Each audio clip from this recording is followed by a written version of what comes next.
behind the award-winning documentary She, welcome to She Goes by Jane on Evergreen Podcasts. I'm your host, author, and poet Amy Baker. And I'm Vanessa Ciccarelli, photographer and independent filmmaker. At the end of this episode and every episode, we will be joined by a special guest who will read an original poem by Amy Baker about the woman we are featuring. This episode features actor Marypat Farrell. Hi, Vanessa. Hi, Amy. Do you know what we're talking about today? I heard the name Brianna Maitland, but I don't know anything more than that. Right. So you're not necessarily someone who follows a lot of true crime stuff, which... Not necessarily, no. I mean, if it's like the biggest documentary out, then of course I'm going to be aware of it, but I'm not going to seek it out. Right, because I think that balances us out. But do you remember any missing persons cases that like stand out to you from like your younger years? I think for me, because I grew up in Canada, it would be mostly things like Karla Homolka. Not that she was missing, but that kind of name and that kind of crime would be standing out to me more as like one of the biggest parts of my childhood. But not, I still feel like as far as victims go, I mean, it would be like Natalie Holloway. Like I would only know things that are extremely out there. Even at that age, I wouldn't have known anything that I would have had to seek out or read in a paper or something. So Brianna Maitland is not a name that you necessarily recognize. No. But for me, it's completely different. So Brianna Maitland went missing from Vermont when I was in college. And I remember just like hearing this news and this like story really sticking out to me. She's like a little bit younger than I am. And so the moment I heard this story has stuck with me. And I think about her quite often and her family quite often, which is weird because like I don't have a connection to them, but just like carry her story with me. Which is nice because people need that too. Right. So I wanted her story to be one of our first stories just because like thinking about what might have happened to her and what we know has been like kind of one of the important parts of me wanting to tell true crime stories. Okay. So we're going to start out with kind of a little bit of an overview of who she was, and then kind of get into what happened and what may have happened to her. So she was born on October 8th, 1986 in Vermont. We're talking very rural Vermont, border of Canada kind of situation. Okay. Where's she from? She lives in like very rural Vermont, like East Franklin. It's kind of like a name that just like, it's not going to ring any bells. It's not like Burlington, Vermont or anything like that. Her parents' home is like 300 feet from the Canadian border. Okay, so she's much more north than Burlington. Yes. Yeah. Yeah. She grows up in this like very rural area with her parents and her brother. And one of her friends, Shauna LaBelle, says she's fun, outgoing, very smart, not really a girly girl at all. So, once she becomes a teenager, there's some like tension in the home as far as I can tell. Maybe some like disagreements between her parents, and her father is going to move out, at least temporarily, to Enosburg Falls, and she wants to move with him. Okay, and that's still within Vermont? Yes. Okay. So we're staying This in entire Vermont. story stays in Vermont, right? As well, parts of it might not, but Okay. We are firmly centered in very rural Vermont. Okay. So she's going to live with him, but those kind of arrangements fall through, and he decides to not move at all. But she really wants to. And so she decides that she is going to move out on her own, and she'll move in with her boyfriend. Okay. And how old is she at this point? So she's about 17 years old when this is happening. And I think that might be a sticking point for some people. Like, how could you let your kid move out at 17? But, like, I know quite a few people who transition around then. Well, and this was what year you said? This is 2004. It's in the early 2000s. Okay. Because I feel like 17 is really young. And it's really young for our standards right now. But just 15, 20 years ago, we were treating 17-year-olds like adults. Right. So it's like if I'm putting that in relation to my own childhood, 17, we would have been able to move out and do things like that. Now, not so much. Right. She moves in with this boyfriend, but also things are really unsettled for her at this time. Like she's going through this kind of transitional phase. But, she really wants to go to school in Enosburg Falls. So this seems to be like where she wants to be. She has friends there, like more of a social circle. Some of her friends say that she starts partying a lot, which is also fairly typical to go from like living with a parent to being on your own independently. Those kinds of things might increase. Right. And she's so young. So maybe it would be nice to have the freedom of moving out. Right. Yeah. Right. So her friend Shauna says she starts hanging out with a crowd that Shauna doesn't approve of. Her friends really emphasize that she was not a drug addict, but that she had started to experiment using drugs like pot and sometimes like cocaine and crack a few times, kind of in a partying social circle. That escalated. Sorry, I was not ready to go from pot to crack, but sure. Okay, we're dabbling. We're dabbling. Okay. Yes. Part of her social circle includes, she's seen sometimes with these two men who have come up from New York City, and it's very clear that their purpose for being in rural Vermont is for drug-related purposes. How close she is to these two men there's a lot of debate there, but, she has been seen with them. She ends up dropping out of school in 2004. Okay. So things have gotten a little bit more rough. And that's high school. She's still in high school? She's still in high school, okay. Yeah. So in February of 2004, she is at a party in Enosburg. And during this party, there is a disagreement between her and a girl that she sees as a friend. And the sort of focal point of it is about the attention of boys. Brianna gets in her boyfriend's truck, and her friend comes out. They're arguing through the window, and her friend punches her in the face. She does have to go to the emergency room for this, and she ends up with 2 black eyes and a concussion. It's a punch. It is a punch, yeah. So this is in late February. Her mom wants her to press charges against the girl. I don't blame her.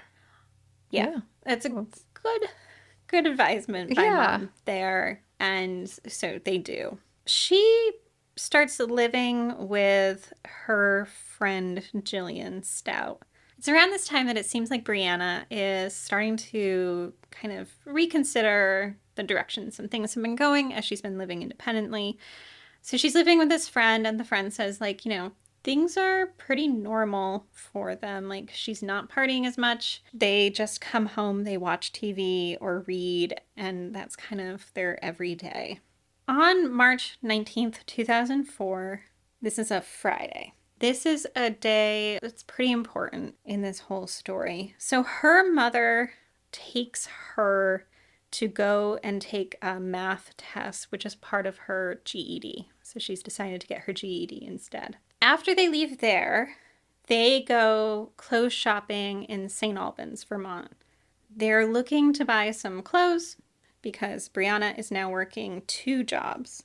One is at a diner in St. Albans, and her other job is at the Black Lantern Inn in Montgomery, Vermont. Okay, I've been to St. Albans and trying to picture where you would buy clothing there. Yeah. It's so small. It is so small. So we're not talking like a bigger place at all. St. Albans is quite tiny. It's very tiny. I think it's important to actually bring that up because sometimes when people talk about this moment that's about to happen, they talk about it like they're at a mall. And there are no malls in St. Albans. Yeah. No, this would be a small store if it was anything. Yeah. Every time I see them, like, bring this up and mentioning, like, being shopping at a mall, like, that's not what we're talking about here. We're talking, like, stores on streets kind of situation. Right. It's like a very tiny downtown area with a few storefronts, and that's all I can remember from it. You? Right. Yeah. That's really what it is. So her mother says that Brianna sees something outside and gets nervous and leaves the store. And by the time her mother catches up with her, she seems nervous and unsettled. Okay. Her mother that doesn't really want to pry, because they're kind of rebuilding this relationship, and like she really doesn't want to like poke too much into her personal business in this time. Yeah, it's hard as a parent knowing what, especially because they've already had like a bit of a rocky go with her wanting to move out and everything. So I don't blame her. Yeah. So like when to pry and what to pry. Right. It's hard being a parent with the balance. So her mother knows that they have to get back. She has to drop her back off at Jillian's house so that Brianna can get ready for her night shift at the Black Lantern Inn. Jillian's living in another small rural town in Vermont called Sheldon. So at about 3 p.m., her mother drops her off at the friend's house, and Brianna leaves a note for her friend that says, "I get off work between 10 and 12. I'll see you after." So Brianna goes to her job. She's working as a dishwasher. So that's why there's like that kind of like bigger scope of time, because when you're working in the service industry, sometimes you just like don't have a clear indication of when your end point might be for the night. So the Black Lantern Inn is in Montgomery. Montgomery is a very small town. We're talking about like population around 900. I mean, it's like a one road kind of town situation. Her parents are actually out that night as well. And, you know, they kind of have a conversation about like dropping in to see her at her job as a surprise. But they don't want to like embarrass her, make things awkward at her new workplace. So they like decide not to. And we know that her shift at the Black Lantern ends at 11:20. So she leaves her job. She says goodnight to her coworkers. So the reports about what happens as she leaves are divided. There are some reports that she said she was going home because she had to work the next day at her other new job. And that's what she said. And then there are other people who say that she said that she was going to go out socializing after work. But it's important to note that police have not interviewed anyone who can definitively say that they were with her after 11:20 p.m. Okay, and did she wrote in the note that she was going home? A Yes. note to her friend. Yes. Okay. So at 11:20 she leaves. All of these times become really significant. Between 11:30 and 12:30, so this hour gap of time, someone says that they see her car backed into a building with its headlights on. What do you mean backed into the building? Not backed into it, into it? Backed into it. So we're not always going to do this because I think visuals are hard, but I'm going to show you a picture and we'll include this on our website. Okay. Because I think that the car situation, it gives me immediate ick feelings. Okay, so is it an open door? So what we're looking, can you see? So what we're looking at is, are we backed up to like an abandoned house with boarded up windows, and the back end is into a door opening on the side of this house? She's not actually like smashed into it. She is smashed. Oh, she is smashed into it. Okay. Yes. It looks like a square cutout, but it's not. That's a smash out. Well, so what it is where the car is backed into, there is an opening where a window was also boarded up. Okay, so she just happened to back through that way. But so is that an actual picture of it? This is the next day. So the car was abandoned there? The car, someone says that they see the car there backed into this house between 11:30 and 12:30. Okay, and there's nobody in the car. They don't say. Okay. So they're passing by. Now, this image like immediately gives me the like complete like full body ick, because it is so unsettling to see this setup. It's just really unusual.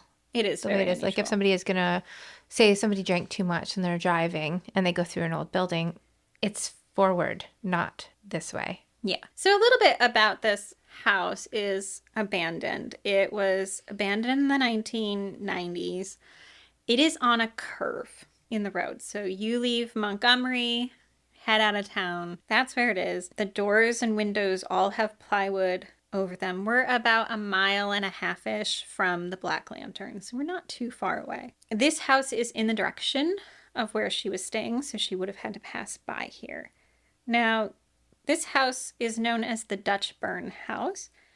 This is the house of Mike and Harry Dutchburn, who were elderly dairy farmers. They had lived there. And During their time living there, they actually had to deal with a lot of cars going off the road in front of their house. Right, which happens, I think, in rural areas when people are driving at night and going a little too fast. Going a little too fast, especially like those houses on curves. Yeah. That's going to happen. Mike and Harry, like they were in their 70s when they were living there. And in 1986, a stranger broke into their house and beat both of these men and stole about like $6,000 from them. Those men were eventually arrested and convicted, but Mike and Harry never felt comfortable living there after that. Just curiosity, are they a couple? Brothers. Brothers, okay. And so, you know, this house has already given me bad vibes, really. And this house no longer exists. It was burned down in 2016 by a bunch of teenagers. This house is doomed. Right. So we do know accidents happened on this stretch of road. But the thing about this is like the curve, it really does not make sense for like a car going off the road to be like backed into it in this manner. Right. And it does kind of, I know you said that she actually did break into the building a little bit, but it looks like it was almost gently done. Right, so the car itself is hung up on the foundation, like the back of it is up a little. Okay. So 11:30 to 12:30, we know someone sees the car with the headlights on.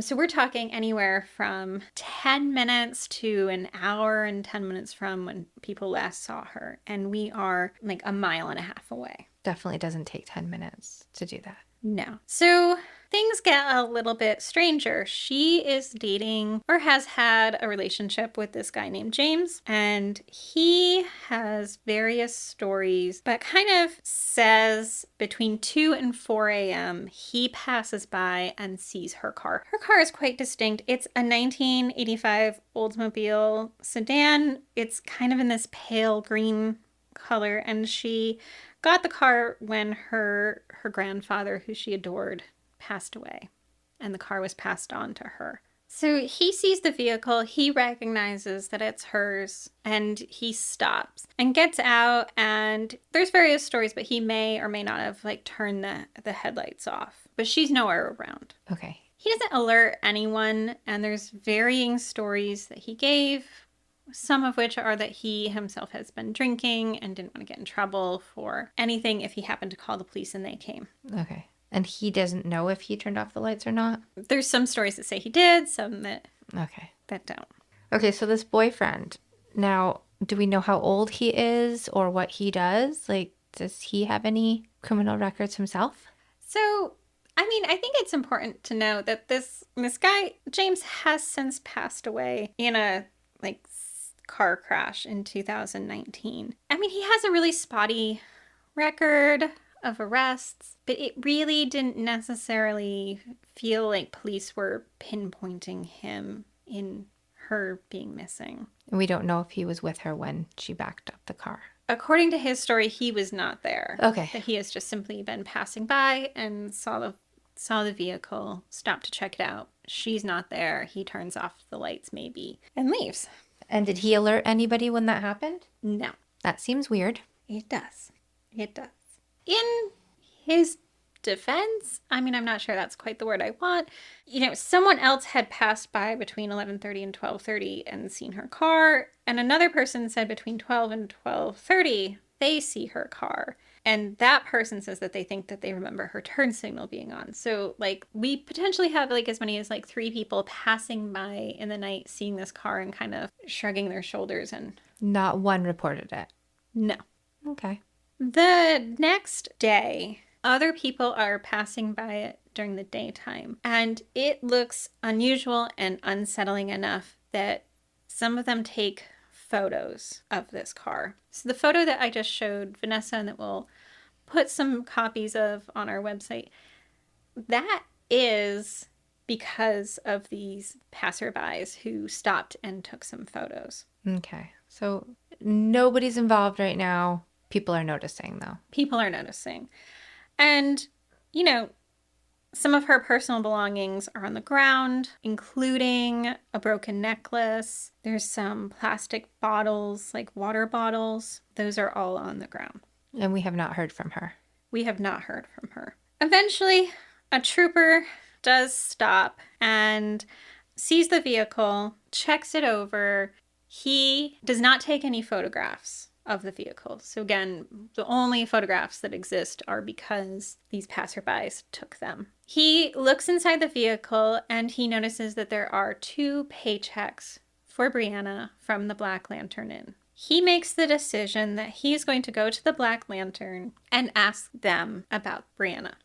Okay. The car is in her mother's name, but he does not call her at all. Which seems strange. It does seem strange. So his sort of follow-up is he drives to the Black Lantern. Now, the Black Lantern, nobody is there. Right. No, I mean, it's great to contact the employer, but also shouldn't you be calling the name that's on the car?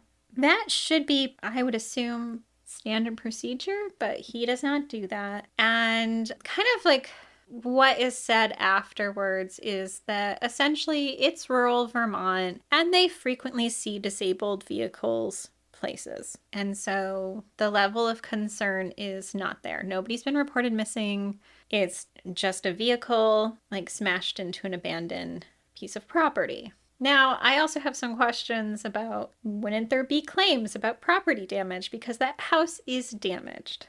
Right. But none of that is also just calling the person who the car belongs to and saying, hey, what did you do with your car? Right. Why is it in this building? Yeah. Come get your car. Yeah. Yeah. Instead, the car is towed. Okay. So it's towed. He goes to the Black Lantern. Nobody is there. And then essentially that's it. So at this point, nobody's reporting her missing because nobody in her family or friends knows about this, right? Or right. Has she been reported missing? She's not been reported missing. Okay, so this is again, had he called the name on the car, the mom could have said, yes, my daughter's been driving that. Let's find my daughter. Right. That is not what happens, though. Now, if you remember, Brianna wrote a note to Jillian that said that she would be back between 10 and 12. Right. Brianna obviously does not show back up, and Jillian assumes that Brianna changed her mind and might have gone home. So she knows that she's not there, doesn't say anything. At this point, her boyfriend James knows, but also doesn't say anything. He saw the vehicle, but he knows she's not in it.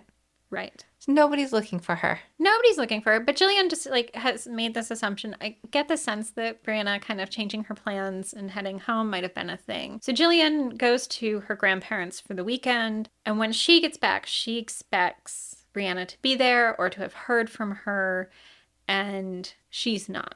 Are we concerned now? So now we're concerned. So it's Tuesday. Brianna left the Black Lantern Inn Friday night. So when Jillian gets back, Brianna's not there. She calls Brianna's parents. Okay. Finally, somebody calls the parents. Right. So her dad is away for work. Her mom is there, though, and her mom calls 911 and reports her missing. And this is when kind of things pick up.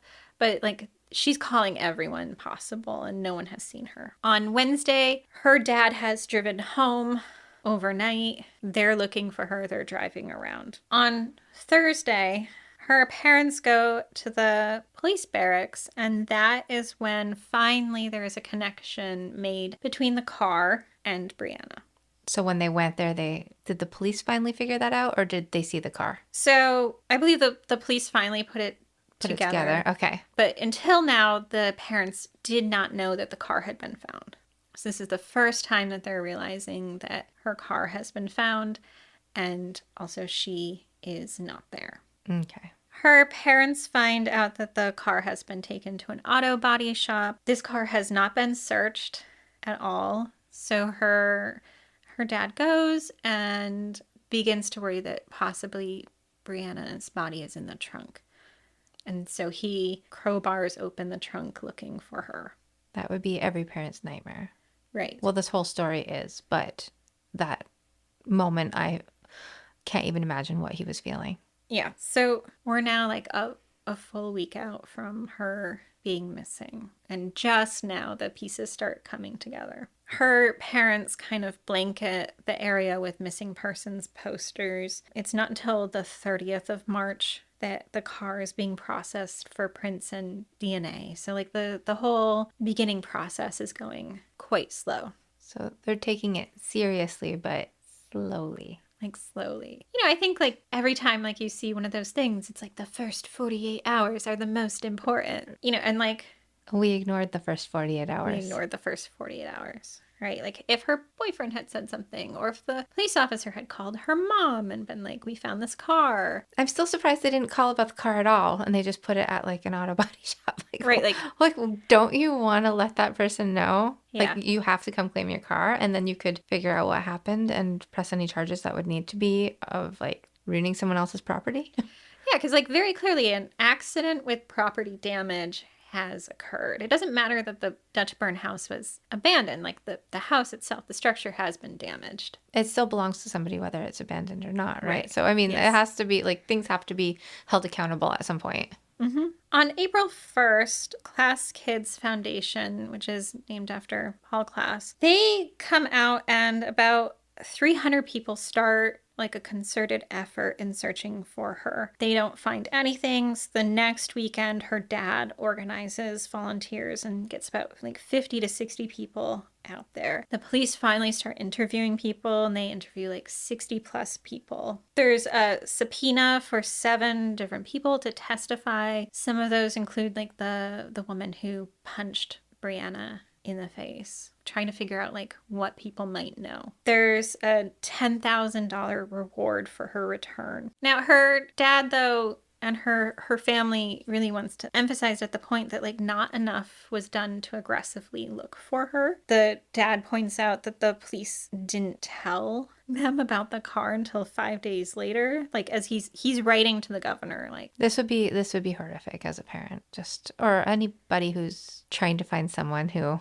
just all that time wasted at the beginning. Right. It just seems. And he thinks that like some of the sluggishness about dealing with it and looking for her is that she's kind of being characterized and classified as a runaway. Right. She'd been having a rough patch and going through some things, and so she gets like kind of lumped into someone who purposefully does not want to be found. He also emphasizes that the crime scene itself, where the car was found, all of that was destroyed in the process. So like no evidence was taken initially in this process. What about footprints? What about other types of evidence? Like there was snow and then there wasn't snow. So what got lost in that moment? Right. And they did talk about like that broken necklace and everything. Does the dad know about that at this point? Yes. Those items were like put into the car. Her mom starts having dreams where she is dreaming about her daughter's disappearance, and she keeps on waking up every time before she finds out like what happened to her. In the early days, they find some clothes in the woods near Montgomery.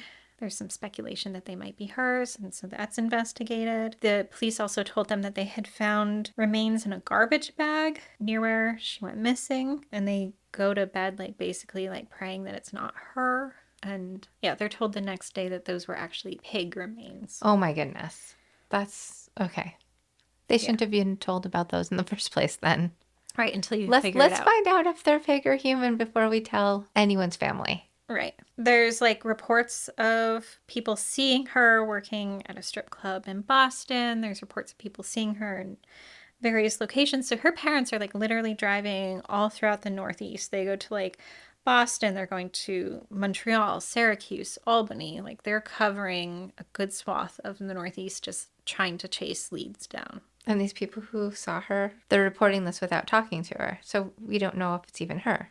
Right. So somebody who looks like her. Somebody who looks like her. And like one thing about her is that like she's very pretty, but also like as you look at her, you can easily see how like other people could be mistaken for her. Like she just kind of has like one of those faces where like maybe a lot of girls look like her. Yeah. Have kind of those like similar enough features that, you know, people are trying to be helpful, but nothing's coming to fruition here. And the other thing that happens is that there's another case that happened the month earlier in New Hampshire where Maura Murray goes missing. And this is a pretty major story that also is currently unsolved and deserves to be solved, but it gets such buzz and attention that it kind of drowns out a little bit of what's happening to Brianna. So once Maura goes missing, we're not paying attention to Brianna? Is that what you're telling me? So Maura goes missing the month before, and like a lot of the media attention and focus is on this like very like mysterious case of this college student who goes missing. You know, Brianna's case, like if people are originally thinking that she's a runaway. Now we don't care as much. Right. So she doesn't get that kind of immediate push. Maura's dad and Brianna's dad kind of make a connection with each other, largely because there's not a lot of people who understand and know what they're going through, and they're going through it at the same time and kind of in the same, geographic area. There are a lot of people who speculate that the two are connected because there's a lot of similarities between the two. They are missing a little over a month from each other. 60 miles-ish apart. Both involve women driving alone. Both involve cars left damaged at night on remote country roads. So there's like these components that people are like, are they connected or not? Police, though, say very emphatically that there's no serial killer out there, at least in this case. Okay. So they're similar, but we're not really connecting that. Right. And finally, the Vermont State Police, this is a Lieutenant Tom Nelson, he comes out kind of like swinging against Brianna. He says, Brianna has a very questionable background. She made some unhealthy life choices. And that's his way of emphasizing that she's somehow responsible for what happened. But he's also somehow responsible for finding out what happened. Right. So around April 15th, they get an anonymous tip. And the anonymous tip is that she's being held against her will at a house about 11 miles from where she disappeared. The troopers go and they search and they find 4 people, 2 of which are those guys from New York City that I mentioned previously, and 2 other people. They say they last saw her about a week before she went missing. They do not find her in this house, but they do find drug items in this house. Okay. So most likely what they're saying is true. They hadn't seen her since before then. Is it? We don't know. We don't know. We don't know. But they kind of say, like, we haven't seen her. Okay. So by 2006, so 2 years later, things have really stagnated in this case. Not a lot of information is being shared. And what happens is there's a man in Atlantic City who is from Vermont, and he's at Caesars gambling. And he says that he saw her on January 17th, 2006 at the casino. So he claims she's still alive 2 years later. He is passing through the casino and he feels like he saw her. Is he just another one of those people, though? That's just like, she looks like this girl, so I'm going to report this. Yeah, but this is like the one thing that kind of gets her story kind of back in. So regardless of if he knew what he was doing or not, it was a good move. Yeah, I mean, I think there's this moment where, her story becomes shared again. Like, is it her? Is it not? Her parents actually go down to Atlantic City to look at the original video because video footage copied gets grainy. And her mom says her hand and foot movements kind of resemble her, but they don't. It ends up not being a lead. In 2007, kind of a similar thing happens in which Dateline runs an episode about her, and someone says that they saw her at the casinos in Atlantic City and said that they think that she's a homeless person and missing on the streets. That ends up not panning out either. Also in that year, a pair of jeans is found in a remote part of the woods. So another... Back in Vermont. So another kind of clothing item being found. The jeans were weathered, so they'd been there for a while. And so police searched the woods for 6 hours that first day, and they search again and again. The brand is a brand that she would have worn. The forensic lab can't get enough DNA, so they send it to the FBI. But that lead doesn't pan out either. So we've just got a bunch of dead ends. All dead ends. So it's not until 2008 that police start saying very publicly that they believe that she was a victim of foul play. So Detective Lieutenant Glenn Hall says there's no indication she was going to take off. We've taken a hard look at the evidence we do have. The scene where the car was found, we've delved into people associated with her and who had contact with her in the days and weeks prior, and there's no indication that she just up and left, which leads us to believe that something happened to her and it wasn't good. Okay, well, at least she's no longer being just called a runaway or a little troublemaking girl. Right. At least now we're taking it seriously. But then it's also taken them 4 years to get to that point. Right. Yeah. So from kind of the slow start to brushing it off as, she's a runaway, as though runaways are not also at risk, right? I think they're more at risk. Exactly. To finally admitting in 2008 that something happened. So in 2012, so we're now 8 years out, her case gets kind of bumped up again. And this is largely because of a serial killer who is known because he kind of traveled a bit through the United States and potentially killed people in different spots of the country. And one of those places, he killed a couple in Vermont. So they think it's possible that he killed her while going through Vermont. So that's one of the theories, right? Because he owned a house in Constable, New York. Okay. Wow, all the little towns. All the little towns. So Constable's a little town near us. And people say that he was seen in Vermont. But one of the things about him is they do have some documentation of where he was, and his financial records indicate that he was elsewhere on that day on March 19th, 2004. So it cannot be him. It is very unlikely that it's him. So that brings us up to now, where there's slightly more happening in her case, but still a lot of unknowns. So the Vermont State Police partnered with Othram Inc., which is a laboratory, an organization that does genetic genealogy to help solve crimes. So where do they get this genetic material for it? So they have some DNA that was found near her car. Okay. And being very vague there because the police have been very vague about reporting what it was, just near her car. Othram Labs has reported back that they identified the source of that DNA. But police have said, and they have stressed, that doesn't mean that they've identified a subject at all. It just means that there was DNA. They figured out whose DNA that was. And they didn't say whose it was? No. And so did they find that DNA when they first found the car, or did they go back later? Because it seems like when they first found the car, they didn't really think it was foul play. Yeah, so it seems like in that first Saturday, the day after when the police officer found it, seems like very little evidence was collected, or no evidence was collected. Right, because if you think it's just a regular, abandoned car, you wouldn't be searching for DNA. Right. I mean, it legit seems like, he rolled up, sees this car, sees some stuff on the ground outside, throws that into the car and gets it towed. And that was kind of... Right. So how long after did we go back for this DNA? So, I mean, it seems like that would have been, I'm guessing, at least a week later, because there was no necessary crime until her parents were like, that's our car and our daughter is missing. Right.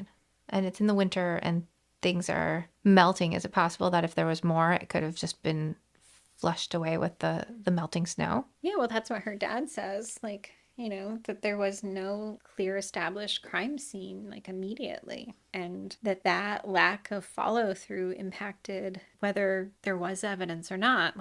It impacted that. Right. And so nothing came from that DNA anyways. It possibly has, and police just are... just keeping it to themselves for now. Keeping it to themselves for now. I hope so. They say now, so Captain Scott Dunlap of the Major Crimes Department says, we've never lost sight of Brianna's case and have worked relentlessly to find out what happened to her so we can provide answers to her loved ones and hold any offenders accountable. So it sounds like it's being taken seriously now then. Yeah, I mean, there seems to be, in 2008, they start acknowledging, something happened to her. And have kind of been moving forward in that vein since then, at the very least. But her mom brings up a really easy point, which is overlooked, which is that Brianna's paychecks were in her vehicle. If you were actually going to be a runaway, you would not have left what would have been for her a substantial amount of money behind. Absolutely. And if she was running away, why would she be backing up to a building, going into the building? You would want your vehicle also. Like, that doesn't account for like the broken necklace. Mm-hmm.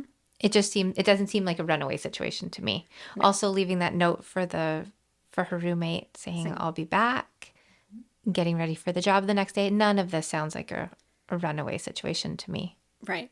I think one of the things is, if you listen to what is now a pool of information about this case, is that there are a lot of theories about what might have happened to her. Like any small town, there's a lot of gossip about what could have happened. And there are people who firmly believe that they know who did it. But it's one of those cases where like someone just needs to say the thing. And they probably do know, because I came from a small town, and normally there's a lot more truth in that gossip at the core of it than anyone really would want to admit. I think there's a lot usually added on to make it, that much more exciting. But if you keep hearing the central part of those rumors to be similar, then there's probably a bit more truth to it. Right. And like, we're not getting into all those theories because there's just like not those like factual established things to back it up. And like, really the emphasis should be that like a young woman who was really trying to start her life, was trying to take steps to move forward in her life, is missing. And like, that's the important part of the story, I think, rather than getting caught up in like the kind of gossip theories. Yeah, but you do know that they know who did it. I do know they did it. Yeah. Yeah. Yeah. So you've been following this case since Brianna first went missing, and now we're looking at almost 20 years and it's still not solved. Do you think that there's hope for that in the future? Right. So like, she went missing my senior year of college. And if I think about all the life that I've lived in that time that she might not have, kind of those touch points, all the things that I've done that she was not able to do. And I think like it's really great that they're still working on her case, that they involved Othram in the next steps. And I hope that that continues to gain traction and they're able to put together more pieces to figure out what happened to her. And that if there are people in this small town who do know, or small towns who do know what happened to her, that finally at some point they're willing to come forward and say what they know about what happened that night. Right. And we know for sure something happened, that there's not a little tiny shred of hope out there that maybe she is out living that amount of life. I think it's highly unlikely. I think the switch in 2008 to actually saying that they know something happened to her likely means that police were able to gain at least some amount of evidence to switch from thinking of her as a runaway to something having happened to her. So I think it's unlikely, although I wish that wasn't true. Right. And I bet her parents, any way it happens, are going to want some closure. Right. Getting some sort of answers is so important. It really is. Now we are going to listen to Amy's poem, Rest Your Head Beside the Mountains, read by Marypat Farrell. Marypat was born and raised in Vermont and currently resides in Los Angeles. She is an improviser and actress, an alumnus of the Second City, and has most recently appeared on Night Court, 911, and On the Verge. Rest your head beside the mountains. If you sketched that early morning, a study of Swallow Down and Dishwater would appear before the overpainted car came into focus.